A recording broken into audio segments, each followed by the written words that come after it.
So guys, today we are going to start the next chapter, chapter number 8, application of integration. हो सकता है ये chapter आपको starting में थोड़ा अजीब सा लगे, थोड़ा लगे कि भी टफ़ है या नहीं होगा, बट जैसे जैसे हम इसमें आगे बढ़ेंगे, जैसे जैसे आप इसको करते रहोगे यह चैप्टर आपको नॉर्मल लग जाएगा। इस चैप्टर में से कोई भी क्वेश्चन उठ के आ जाना, चाहे वो आरडी से आए, चाहे वो 10 ईयर से आए, चाहे वो एनसीईआरटी से आए, चाहे वो कहीं से भी आए, आपको पैटर्न पता लग जाएगा। कोई बहुत सारे फॉर्मूले नहीं है, कोई बहुत सारी चीज़ें नहीं, सिंपल इंटीग्रेशन करनी है आपने। हाँ, इंटीग्रेशन जितने फॉर्मूले सीखे हैं आपने वो सारे यूज़ हो जाएंगे, सारे नहीं, गिनती के होंगे 3-4 फॉर्मूले जो बार बार रिपीट होते हैं। तो आपको बता दूंगा कौन सा फॉर्मूला मैक्सिमम यूज़ होता है। बेसिकली इस चैप्टर में निकालना क्या है, जैसे हमने डेरिवेशन सीखी थी, डेरिवेटिव निकालना सीखा था चैप्टर नंबर 5 में, फिर 6 में सीखा उसका एप्लीकेशन क्या, कभी हम टेंजेंट निकाल रहे हैं, कभी हम स्लोप निकाल रहे हैं, कभी हम नॉर्मल निकाल रहे हैं, मैक्सिमा मिनिमा निकाल रहे हैं, वगैरह वगैरह हमने सीखा डेरिवेटिव। इस तरह से हमने इंटीग्रेशन सीखा। अब इंटीग्रेशन का यूज़ क्या है, इंटीग्रेशन का यूज़ होता है, और ये चैप्टर पूरी तरह से कर्व्स और डायग्राम्स के ऊपर डिपेंड है। कोई डायग्राम आपको दिया नहीं जाएगा, आपको खुद सीखना है, खुद बनाना है। तो डायग्राम सारे मैं जो 11th वाले आपको कॉनिक सेक्शन के circle, parabola, hyperbola, ellipse, straight lines वगैरह वगैरह थोड़ा सा आपको इंट्रो दे दूंगा इसी वीडियो में, ताकि आपको चैप्टर करने में दिक्कत ना आए। सबसे पहले इसका मतलब समझते हैं कि हमने करना क्या होता है। मान लो ये आपकी एक्स एक्सिस वाई एक्सिस होगी, आपको एक कर्व दे दिया गया ऐसा, ये आपका कर्व है, इसकी इक्वेशन कुछ भी होगी, ठीक है। अब आपको इस कर्व से और एक्स एक्सिस के बीच का एरिया निकालना है। मान लो ये कर्व है और ये एक्स एक्सिस, तो ये एक लाइन मान लो ऐसे लाइन बनी हुई है, ठीक है। ये कर्व हो गया, ये आपको पता है कर्व की इक्वेशन हमेशा वाई स्क्वायर या एक्स स्क्वायर की फॉर्म में होती है। और देखो जो स्ट्रेट लाइन होती है इसकी हमेशा डिग्री 1 होती है, हमने 10th के अंदर पढ़ा था। This is a linear equation in 2 variable. जब भी आपको एक लीनियर इक्वेशन आ जाएगी 2 वेरिएबल में जिसकी डिग्री क्या हो 1, वो हमेशा क्या होगी, स्ट्रेट लाइन। फॉर एग्जांपल ये आपकी रिप्रेजेंटेशन होगी स्ट्रेट लाइन की। तो आपने को पहले तो ये पहचानना है कि यार ये जो आपको क्वेश्चन में दिया है ये स्ट्रेट लाइन है, ये कर्व है, एलिप्स है, सर्कल है, ठीक है। और अगर आपको कोई कर्व आएगा तो उसकी जो डिग्री होती है 2 होती है। या वो ऐसा आ सकता है y square is equal to 4ax, या वो ऐसा आ सकता है x square is equal to 4ay। यह खाली एग्जाम्पल है, मैं एक्सेट्रा लिख रहा हूँ क्योंकि इसके अलावा बहुत सारे आ सकते हैं। तो फॉर एग्जाम्पल ये कोई भी कर्व है, मैं इक्वेशन नहीं दे रहा आपको। ये एक स्ट्रेट लाइन है, ये एक स्ट्रेट लाइन है, ये आपकी एक्स एक्सिस आ गई। आपको ये वाला एरिया निकालना है, ये पूरा एरिया निकालना है। तो ये एरिया कैसे निकाला जाए, फॉर एग्जाम्पल ये जो पॉइंट है ये है आपका 1,0 और ये आपका पॉइंट है 5,0। तो इसका मतलब आपको पता लग गया कि आपको एरिया जो निकालना है 1 से लेके 5 के बीच में निकालना है। तो आपको लिमिट पता लग गई कि यार हमको एरिया 1 से लेके 5 के बीच में निकालना है, और एरिया निकालने के लिए आपका इंटीग्रेशन यूज़ होती है। तो एक छोटा सा फॉर्मूला है जो आपकी पिछली एक्सरसाइज 7, पिछले चैप्टर नंबर 7 में यूज़ हुआ, मतलब होना था, बट आपको पढ़ाया नहीं गया, आपको कराया नहीं गया। मैं आपको पेज नंबर दिखा देता हूँ। पेज नंबर है 335, अपनी बुक में पेज नंबर 335 निकाल लो। उसमें एक फंडामेंटल थ्योरम लिखा है फर्स्ट वाला कि a' is equal to fx। वो कह रहा है अगर आपको किसी ग्राफ का एरिया निकालना है तो ये एरिया के लिए a यूज़ करते हैं, a' is equal to fx, कि इसका एरिया का जो डेरिवेटिव होगा वो उसके फंक्शन की इक्वल होगा। किसके फंक्शन के, ये मान लो ये इक्वेशन है कोई भी, फॉर एग्जांपल वाई स्क्वायर या हाँ वाई स्क्वायर नहीं होगी, ये 3x स्क्वायर फॉर एग्जांपल ऐसे ले लेते हैं। तो हमें तो पता है कि ये इक्वेशन है ये कर्व क्योंकि स्क्वायर जा रहा है, ये प्रॉपर इसका कर्व की इक्वेशन नहीं है, लेकिन आपको फॉर एग्जांपल मैंने दिया है। तो अगर मेरे को इसका एरिया पता लग जाए, उसका डेरिवेटिव करूंगा तो इस फंक्शन की इक्वल आएगा, क्योंकि y और fx तो इक्वल होते हैं ना। y हमेशा fx के, यहाँ पे fx लिखूँ या y लिखूँ, अगर मैं ये डेरिवेटिव को हटा दूँ तो क्या जाएगा यहाँ पे, इंटीग्रेशन। ये मैं आपको बता चुका हूँ।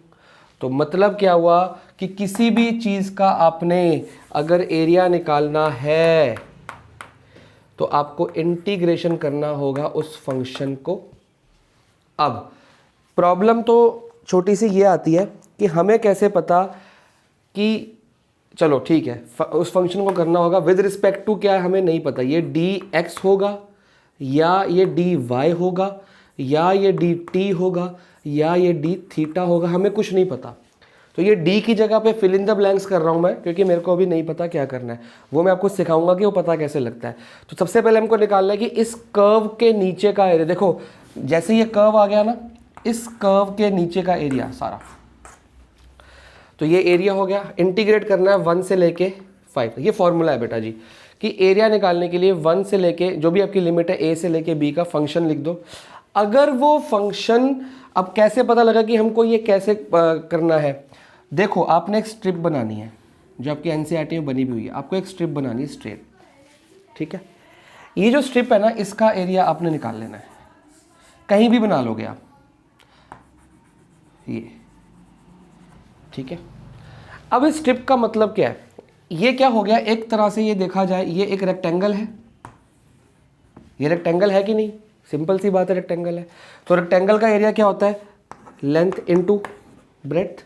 अब इसकी लेंथ कितनी है, ये, इसको हम क्या मानते हैं, इसको हम मानते हैं dx, सिंपल सी बात, dx डेरिवेटिव ऑफ x, क्योंकि यहाँ से लेके यहाँ के बीच का x डेरिवेटिव ऑफ x। और वो क्यों मानते हैं वो आपका अभी सिलेबस नहीं है, वो आप हायर लेवल में सीख लोगे। ये क्या होगी लेंथ, लेंथ की जगह मैं क्या लिख दूँ dx, और ये क्या होगी आपकी ब्रेड्थ, ये कितना होगा, ये जो है आपका यहाँ से लेके यहाँ तक का फंक्शन है। तो आपका जो ब्रेड्थ है ना वो आपका बन जाएगा फंक्शन। चलो आप लेंथ ब्रेड्थ को छोड़ो, आपको मैं समझाता हूँ सिंपल से तरीका, और एक और तरीका सिंपल तरीके से। अगर आपको एरिया निकालना ऐसे, अगर आपकी स्ट्रिप जा रही है वर्टिकल, अगर आपकी स्ट्रिप जा रही है वर्टिकल, तो आपका एरिया क्या बनेगा, लिमिट a से b, लिमिट कहाँ पे निकालनी है, x एक्सिस पे, y dx, ये आपका एरिया है। अगर क्या है, स्ट्रिप क्या जा रही है, इफ स्ट्रिप इज वर्टिकल, क्यों, क्योंकि जो वर्टिकल बनी है इसका जो एंड है, ये वाला पोर्शन क्या है dx, तो dx तो लिखना पड़ेगा, यहां से आया dx, और ये कर्व की इक्वेशन क्या है y, यहां से आ गया y। तो अगर इसको मैं सॉल्व करूं तो क्या आया, a कितना है मेरा 1, b कितना है मेरा 5, 1 5, मतलब लिमिट यहां से लेके यहां के बीच में ये स्ट्रिप क्या होगी dx, और ये y की जगह क्या आ गया, ये 3x²। अब तो सॉल्व हो जाएगा, अब तो बिल्कुल बड़े आराम से हो जाएगा। अगर मैं इसको सॉल्व करूंगा 3x³ प्लस c नहीं आएगा, और ये लिमिट 5 से 1, तो ये तो बड़े आराम से हो जाएगा। और सारे क्वेश्चन आपके सिंपल ही होंगे इस चैप्टर में। तो सीखने वाली बात यह है कि अगर कर्व या पैराबोला हाइपरबोला, इस अगर आपकी स्ट्रिप जो है स्ट्रेट बन जाती है वर्टिकल, तो आपने फॉर्मूला कौन सा लगाना है, ये, जिसमें y की वैल्यू फिर आप x की फॉर्म में लिख दोगे। पहले y की वैल्यू पता होनी चाहिए कर्व की x की फॉर्म में, ठीक है। अगर आपका कर्व ये नहीं आता, मान लो दूसरा कर्व आ जाता है,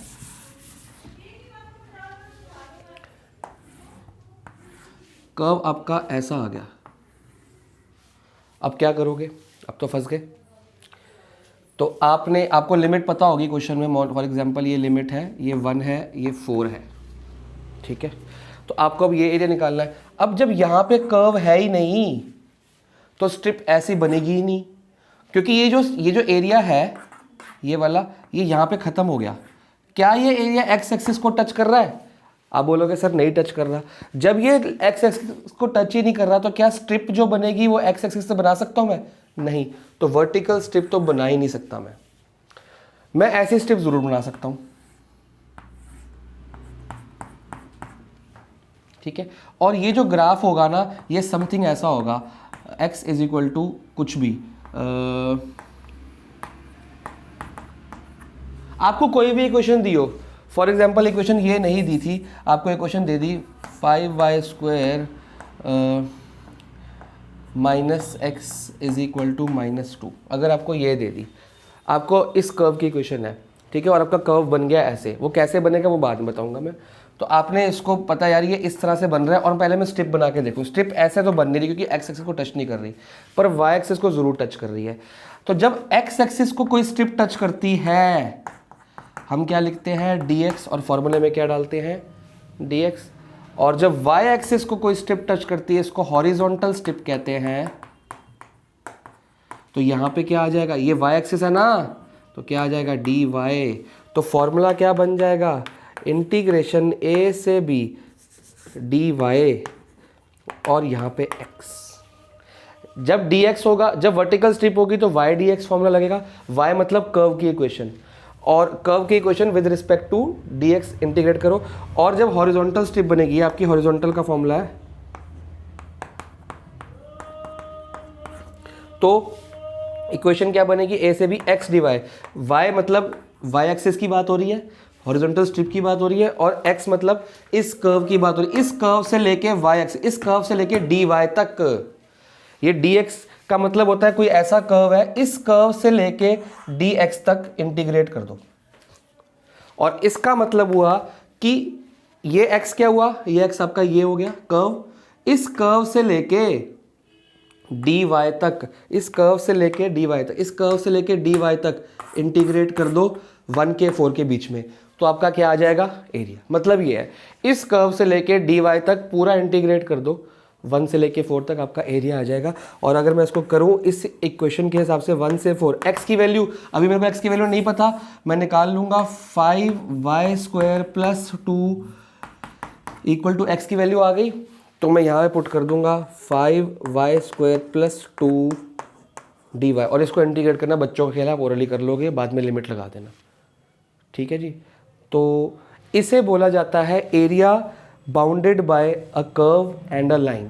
आपके सिलेबस में एरिया बाउंडेड बाय 2 कर्व्स या मोर देन 2 कर्व्स नहीं है, कट गया है। तो 8.2 के कुछ क्वेश्चन जो कर्व और लाइन वाले हैं वो मैं कराऊंगा, जो 2 कर्व्स वाले हैं वो नहीं कराऊंगा। एंड इवन मिसलिनियस में भी मैंने मार्क कर लिए हैं कि कौन से क्वेश्चन 2 कर्व्स वाले हैं वो आपको नहीं कराए जाएंगे, लेकिन एक कर्व और एक लाइन, या एक कर्व और 4 लाइन 5 लाइन, मतलब कर्व एंड लाइन वाले कराए जाएंगे, 2 कर्व्स वाले नहीं कराए जाएंगे। तो इसको आप नोट करिए। अगर स्ट्रिप आपकी वर्टिकल बनती है तो ये कर्व हो गया, कर्व से लेके स्ट्रिप तक का वाई, कर्व की इक्वेशन y साथ में dx इंटीग्रेट कर दो लिमिट के बीच में। अगर इक्वेशन बनती है, सॉरी स्ट्रिप बनती है हॉरिजॉन्टल ऐसी, तो x dy, तो ये आपके 2 फॉर्मूले आ गए।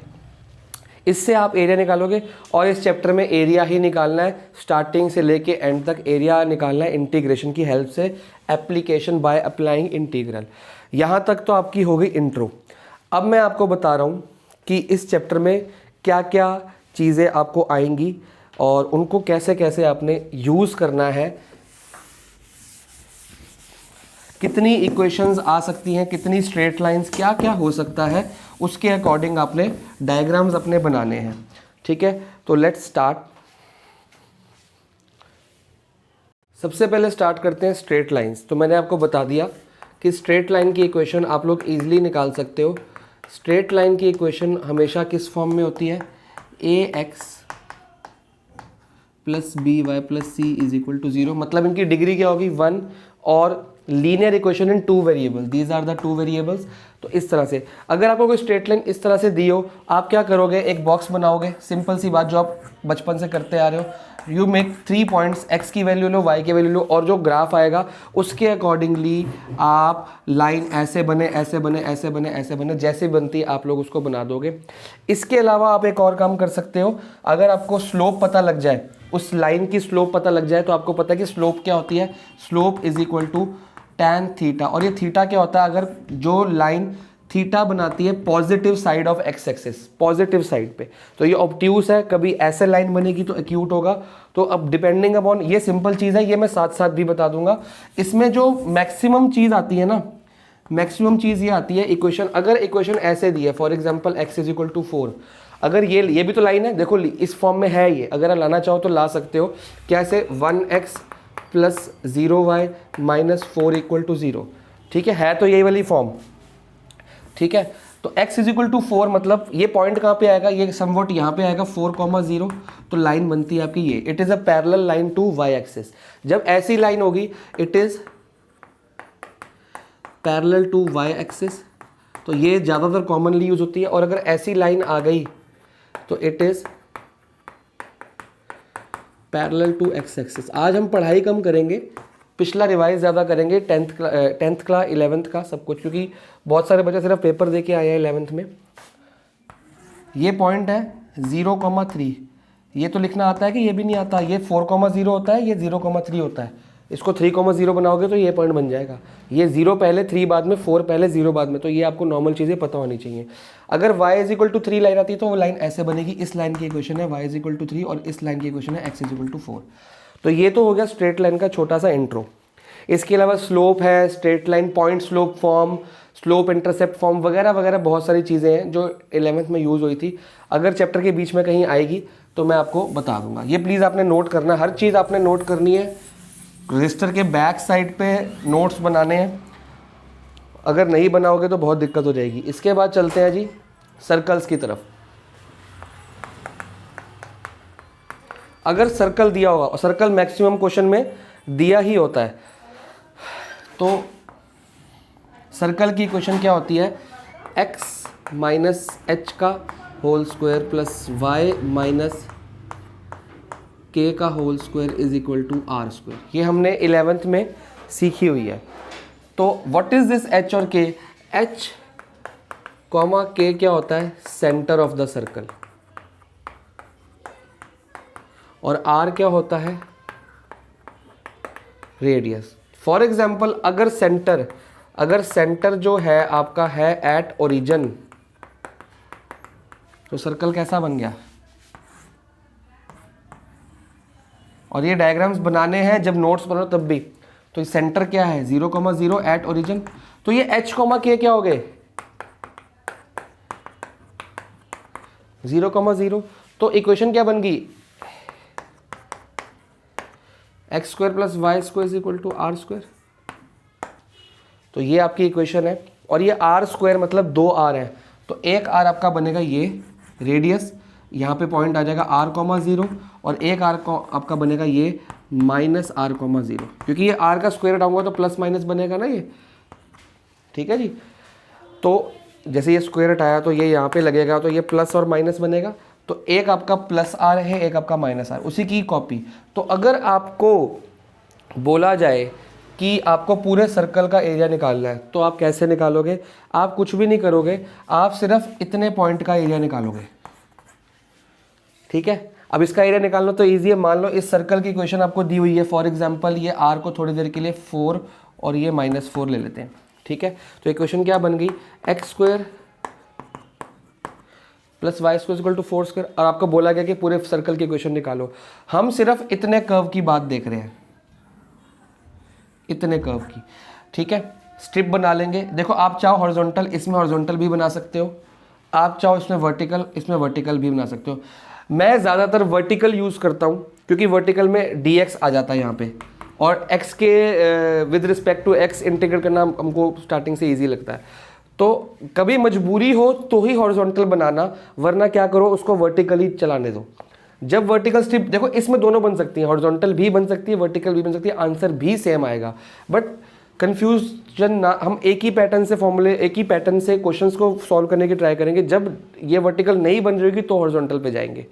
हॉरिजॉन्टल सिर्फ तब लगानी जब क्वेश्चन ईजी हो रहा हो उससे, अगर बराबर चल रहा हो तो एक्स को ही यूज़ करेंगे वर्टिकल। तो अगर अब ये कर्व की इक्वेशन क्या है, ये कर्व की इक्वेशन ये है। आप बोलोगे सर ये तो सर्कल की है, तो बेटा सर्कल ये तो पूरा ही है ना, सर्कल तो ये पूरा ही है। यहाँ भी सर्कल की इक्वेशन ये है, यहाँ भी सर्कल की इक्वेशन ये है। सर्कल के हर पॉइंट पे, किसी भी जगह पे इक्वेशन सर्कल की तो यही चल रही है, तो इतने पॉइंट पे भी तो यही चलेगी। सिंपल सी बात है। तो अगर इतने पोर्शन का निकालना है तो आप कैसे करोगे, एरिया यहां से लेके यहां तक क्या हो गया, 0 से लेके 4 तक। हमेशा लोअर लिमिट यहाँ पे होनी चाहिए, अपर लिमिट यहाँ पे होनी चाहिए, ये बात ध्यान रखनी है, आंसर गलत आ जाएगा। यहाँ से लेके यहाँ तक, 0 से लेके 4 तक। अब ये स्ट्रिप का एरिया निकालूंगा बस मैं। स्ट्रिप में ये पॉइंट कौन सा है, dx, लिख दो जी dx। और मैंने फॉर्मूला बताया, जब वर्टिकल स्ट्रिप बनती है बार बार ये नहीं देखना कि ये पॉइंट कौन सा है। वर्टिकल स्ट्रिप बनती है, फॉर्मूला क्या होता है, y dx। सिंपल सी बात, ये पता लग गया। अब y की वैल्यू अगर मेरे को पता लग जाए, मैं निकाल लूंगा। y की वैल्यू कैसे आएगी, इसमें से आएगी, तो y आ जाएगा r square minus x square का रूट, सिंपल सी बात, और ये प्लस माइनस में हो जाएगा।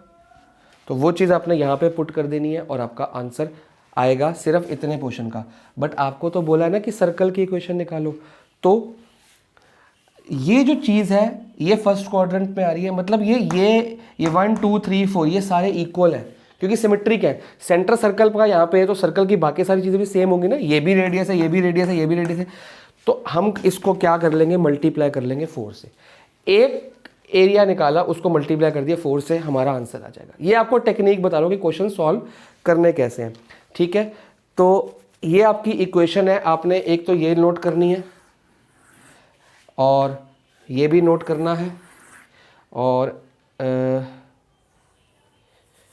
यहाँ तक आपने नोट करना है और साथ में डायग्राम बना लेना है, ठीक है, ताकि आपको पता हो कि सेंटर में ओरिजिन है तो ये, और कहीं और ओरिजिन है तो सेंटर है तो h, k के हिसाब से क्वेश्चन बन जाएगा, ठीक है।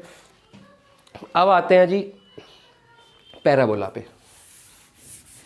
ये सब का रिवीजन है क्योंकि कई बच्चों को तो बिल्कुल याद ही होता है, क्योंकि अभी मार्च में पेपर दिए हैं तो बच्चों को बिल्कुल याद होता है। वो कई लोग बोर हो रहे होंगे कि यार हमको पता है सारा कुछ, सारा डिटेल में क्यों पढ़ा रहे हैं। डिटेल में इसलिए पढ़ा रहा हूँ क्योंकि ऐसे बहुत सारे बच्चे जिनको पता ज़रूर है भूल गए हैं, और कईयों को तो पता भी नहीं होगा। 11th में मसा ही पेपर दिए हैं, क्योंकि हम 11th में क्या होता है कुछ टॉपिक कुछ स्कूल वाले छुड़वा देते हैं, कुछ हम खुद छोड़ देते हैं कि मुश्किल लगते छोड़ो, ठीक है। तो जिनको पता है अच्छी बात है, वो भी देखें, उनका रिवीजन हो जाएगा, और जिनको नहीं पता वो भी देखें। पैराबोला 4 तरह के होते हैं जी।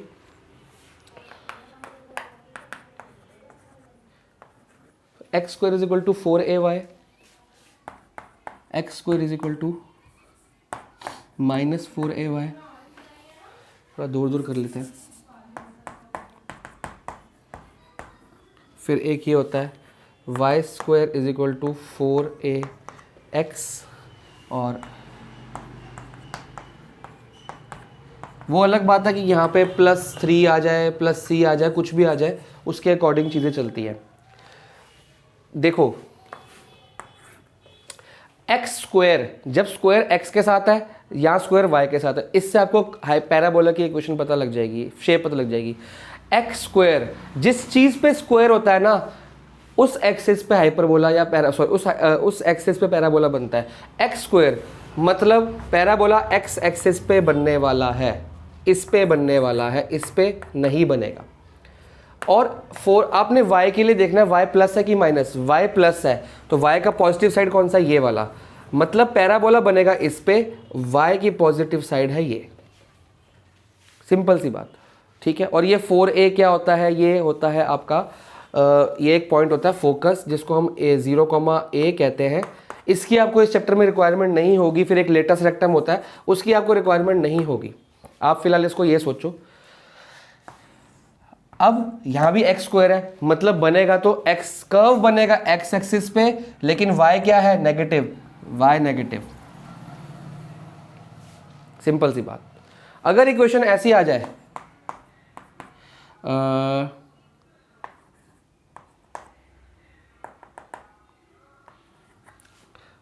तो आप फिर भी बोलोगे सर एक्स स्क्वायर है, स्क्वायर जिस पे उस पे कर्व बनेगा एक्स एक्सिस पे, y+2। अब ये 2 कौन सा पॉइंट है, ये वाला, और y क्या है, पॉजिटिव, मतलब कर्व ऐसा बन जाएगा।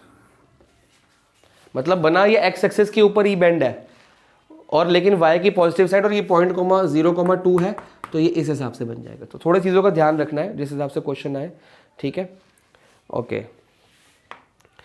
अब ये कर्व किस पे बनेगा, एक्स एक्सिस पे, जी नहीं, क्योंकि स्क्वायर किसके साथ है, y के साथ, जिसके साथ स्क्वायर है उस पे। अब स्क्वायर है y के साथ, तो कर्व बनेगा इसके ऊपर। अब या तो ऐसे बनेगा या तो ऐसे बनेगा। x क्या है, पॉजिटिव, x का पॉजिटिव ये। एक बात याद रखना, ये सिमेट्रिकल होते हैं। अगर आपको ये वाला एरिया निकालने को बोला जाएगा, आप सिर्फ पूरे पैराबोला का एरिया निकालने को बोला जाएगा, आप सिर्फ इतने पोर्शन का निकालेंगे, इसको मल्टीप्लाई बाय 2 कर देंगे तो पूरे का आ जाएगा। सिमिलर हर केस में ये सिमेट्रिकल होता है, जितना यहाँ पे उतना यहाँ पे होता है। बाकी मैं क्वेश्चन में सिखाऊंगा आपको, क्योंकि यहाँ पे अगर आपको एरिया निकालना है तो आप हॉरिजॉन्टल स्ट्रिप फॉलो करोगे, ये पैराबोला इनटू dy। यहाँ पे वर्टिकल स्ट्रिप फॉलो करोगे, ये पैराबोला मतलब y इज इक्वल टू कुछ ये वाला, y is equal to √4ax हो जाएगा इनटू dx, ठीक है। तो आपको ये देखना है कि वर्टिकल स्ट्रिप कहाँ लग रही है। अगर यहाँ लगाओगे तो वर्टिकल नहीं हॉरिजॉन्टल लगाओगे, यहाँ लगाओगे तो भी हॉरिजॉन्टल लगाओगे, ठीक है ना। यहाँ लगाओगे तो वर्टिकल लगाओगे। वो स्ट्रिप वाला कमाल जो है वो आपको मैं बीच बीच में सिखाता रहूँगा, ठीक है। अब ये आपने बस कर्व बनाना सीखो। वाई जिस पे स्क्वायर है उस पे कर्व लेटा हुआ है या बैठा हुआ है या सो रहा है, और एक दूसरी वाली चीज़ पॉजिटिव है तो पॉजिटिव साइड। अब जैसे ये है कर्व वाई पे है, या इधर है या इधर है। एक्स क्या है माइनस, एक्स का माइनस यहाँ पे है तो कर्व बनेगा।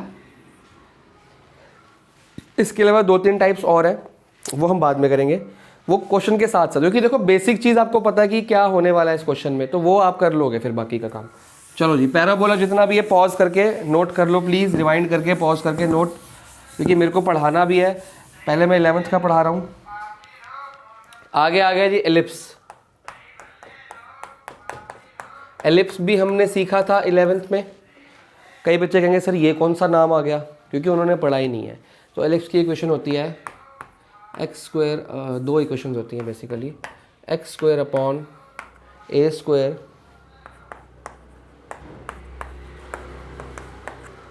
वन।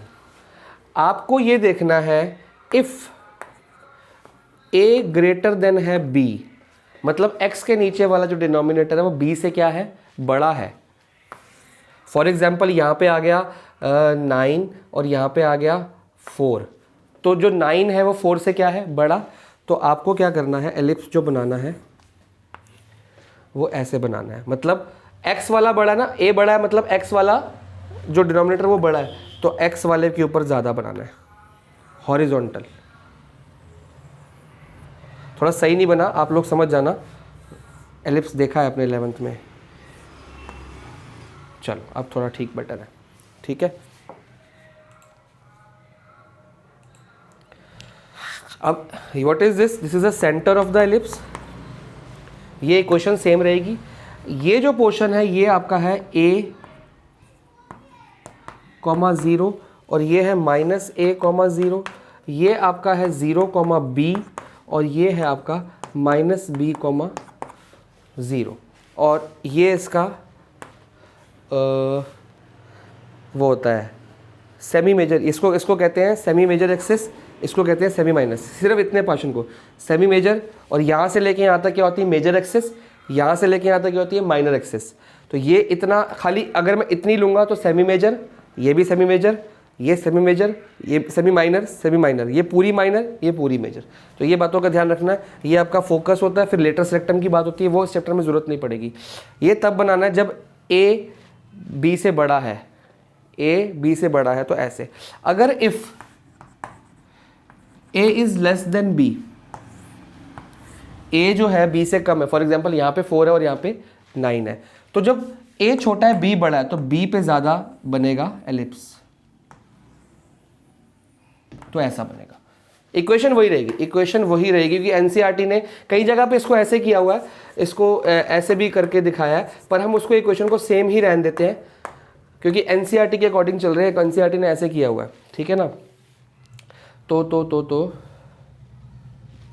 ये जो पॉइंट है आपका a, 0 -a, 0 0, b 0, -b, ठीक है।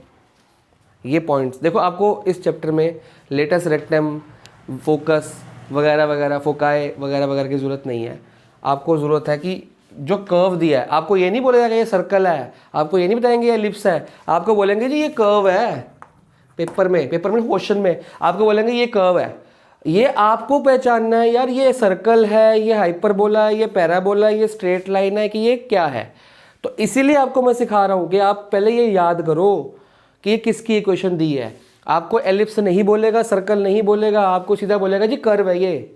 जब कर्व बोलेगा तो कर्व की इक्वेशन तो पता, ये कौन सा कर्व है ये तो पता होना चाहिए। और आप बोलोगे सर इसकी क्या ज़रूरत है, हम वैसे एरिया निकाल लेंगे रफली बना के, तो रफली बना के एरिया नहीं निकलेगा, क्योंकि आपको ये वाले पॉइंट, ये वाले पॉइंट, ये वाले पॉइंट, ये वाले पॉइंट चाहिए, क्योंकि लिमिट में आपको ये वाले पॉइंट चाहिए। तो रफली से आपका ये एग्जैक्ट पॉइंट नहीं निकलेंगे, आपको एग्जैक्ट पॉइंट चाहिए। तो ये बात याद रखना है आपने। ये जो मैं सिखा रहा हूँ ये वेला काम नहीं सिखा रहा हूँ, बहुत इंपॉर्टेंट है ये। वरना मैं सिखाता ही ना। अभी तक जो अनइम्पॉर्टेंट था या लेस इंपॉर्टेंट था वो मैंने आपको नहीं बताया। तो जब भी ए बड़ा होगा एलिप्स ऐसा बनेगा, जब भी ए छोटा होगा एलिप्स ऐसे बनेगा। बाकी आपने इक्वेशन की याद करनी है। अब आते हैं जी हाइपरबोला पे। हालांकि हाइपरबोला आपके एनसीईआरटी में कहीं नहीं है, एक भी क्वेश्चन नहीं है एनसीईआरटी में, बट हम करेंगे क्योंकि आरडी में क्वेश्चंस हैं एंड हम बोर्ड्स के लिए रिस्क नहीं लेंगे क्योंकि ऑलरेडी सिलेबस काफ़ी रिड्यूस है और जो आ रहा है उसमें भी हम कुछ कटौती कर दे तो ये अनफेयर होगा, क्योंकि जो जब बाकी सिलेबस रिड्यूस हो गया जो आ रहा है वो इम्पॉर्टेंट हो गया। सिंपल सी बात है, सारी वेटेज छोटे से एरिया पे रह गई तो वो इम्पॉर्टेंट हो गया। तो व्हाट इज हाइपरबोला?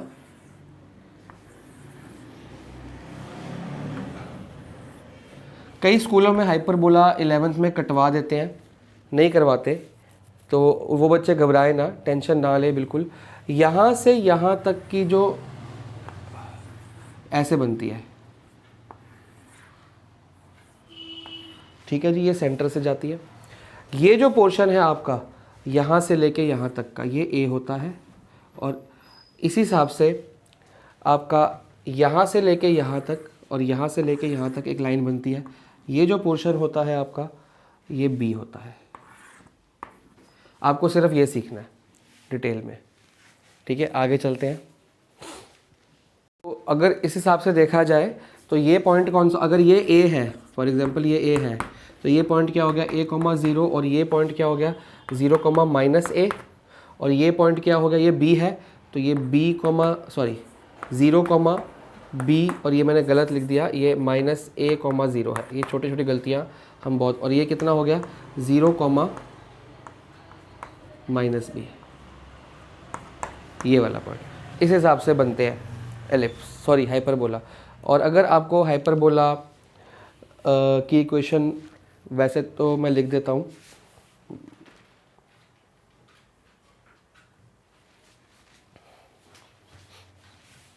इसकी इक्वेशन बनेगी